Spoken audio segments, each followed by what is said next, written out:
Hi, my name is Joanne from 123stitch.com. Do you sometimes struggle when finishing your cross stitch and embroidery projects?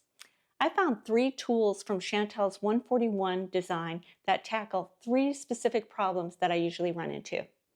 Today, I'm going to demonstrate how they work so you can decide for yourself if there's something you need to add to your finishing tool collection. We will look at the circle cutting tool set, the bow making tool set, and the corner measuring tool set.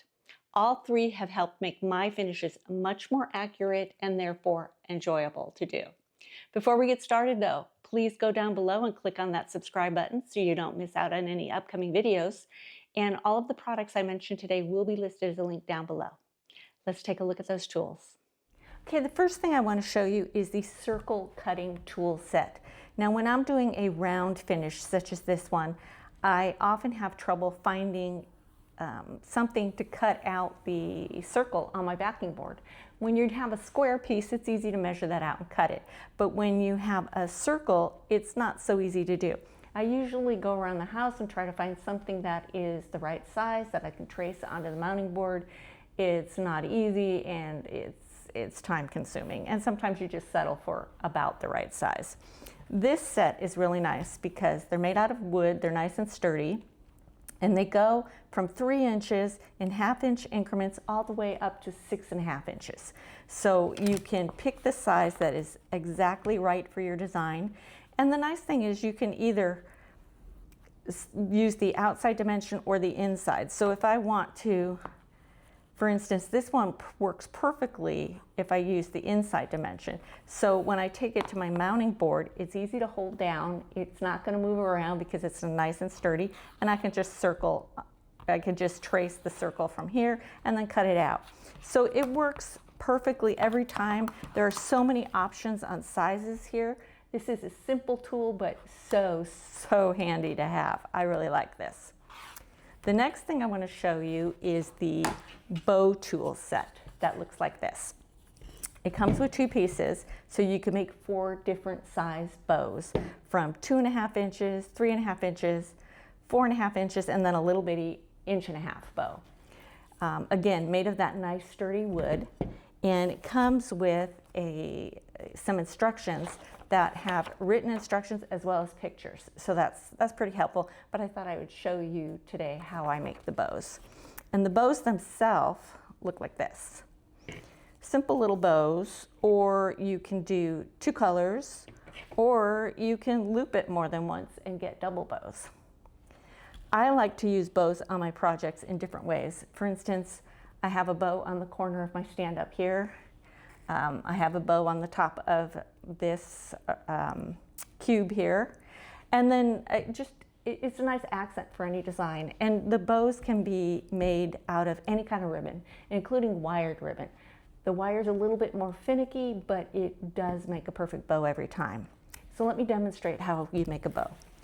Real simple way to make a bow here. Just a simple loop bow. By the way, have you watched those videos where they show you how to use your fingers to make a finger bow? I've tried it. I must not be coordinated enough. It never comes out perfect. It's always a little wonky.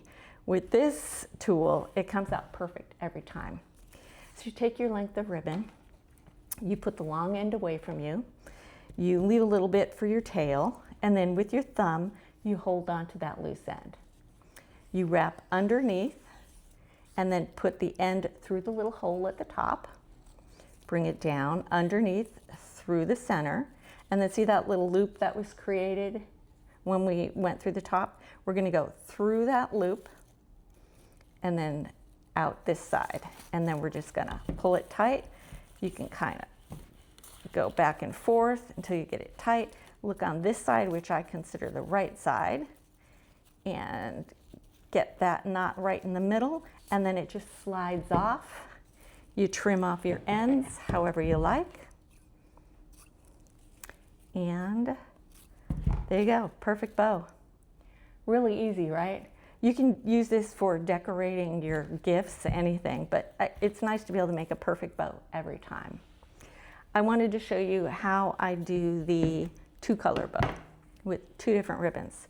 This is a little awkward, but I absolutely love the way it turns out.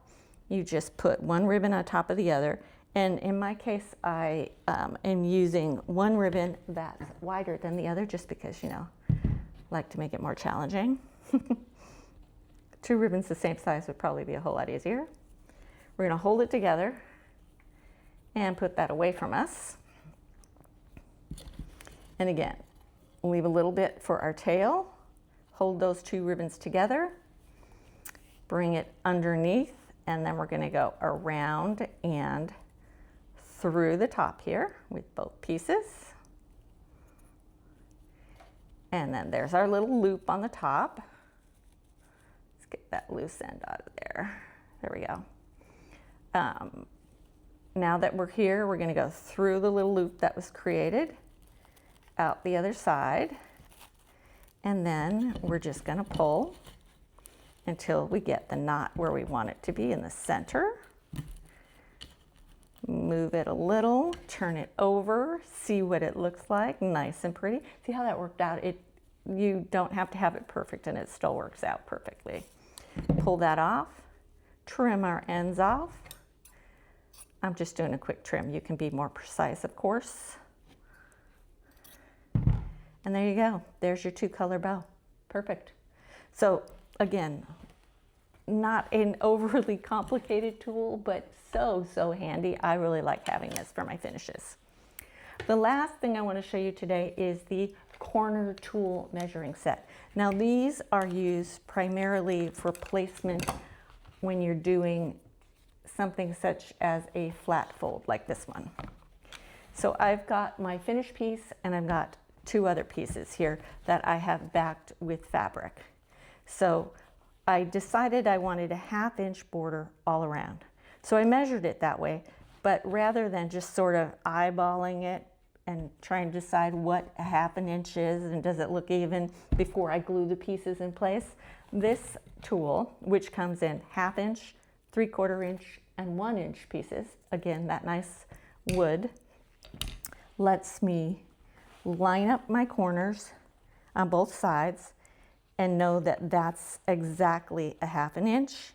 And then I can do that all around to make sure I've got it lined up perfectly before I glue it down. And of course, you can mark that corner with an erasable pen that you've tested somewhere else. This one is heat erasable, so I would just mark my corners and then I can glue it in place. Another way I use this is usually when I'm making a flat fold, I put padding underneath my first piece. So it was cut at, the backing board was cut at 6 1/4 inches by 6 1/4 inches. And then I knew the next piece would need to be a 1/2 inch more all around, so 7 1/4 by 7 1/4. But the problem is when I put batting in, it kind of puffs it up. So it's no longer exactly 6 1/4 by 6 1/4. So that makes the next piece off and the next piece off. I don't have exactly a 1/2 inch border. So what I like to do is cut these two pieces out later. I cut this piece out first, and then I use my little 1/2 inch measuring tool. I line it up perfectly on the board. And again, use a regular pen, whatever you normally use. And then I can draw my lines to cut the backing board out to the exact size that I wanted it to be. I like doing it that way rather than just using a ruler and try to cut it, because this way it's going to match my piece exactly if I get that 1/2 inch using the tool. And one other way I like to use this, I'm sure there's other ways, but this is what I've discovered, is way back when I've got my piece here, before I've mounted it on my board, where is my 1/2 inch line?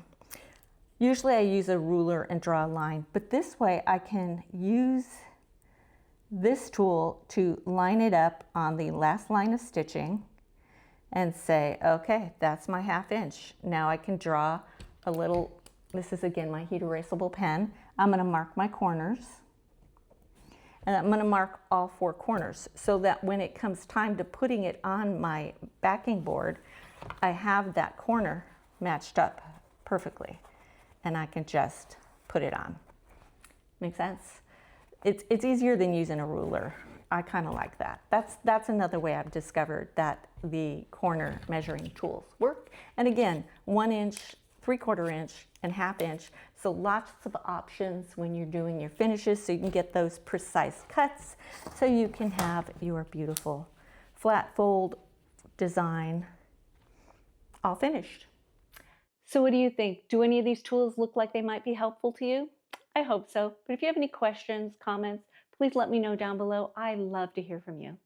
Make sure you subscribe to our channel, and I will see you again soon.